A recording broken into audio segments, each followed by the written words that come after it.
Hello friend नमस्कार। कथार अच्छी स्त्री माने सब घर काम करती, पुरुष माने बाहर रही खाली काम करती आउ रोजगार करती। देखंतु मो स्वामी बहुत अलग। मो देह खराब है दिन ठारू मते सब रोषेई साहाଯ୍य कर मु खाली कटा कटी कर दौची से सब करुँच जेहेतु मोर बीपी लो हो जाऊँगी तो मु झाड़ बाहरला बेलू रोषेई घरे बेस समय रोषेई करूनी तो मते से हेल्प करचंती।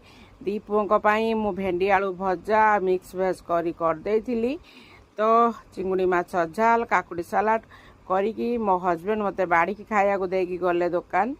तो आपण मान यदि ये वीडियो भल लगे तो लाइक करें, शेयर करेंगे, कमेंट देवे। जय जगन्नाथ फ्रेंड, सब्सक्राइब करने भूलें। देखो स्वामी जदि हाथ धरा ठारू दुनिया रे कई बड़ नुहे। तो भगवान करंतु समस्ते एमती भल रुहंतु।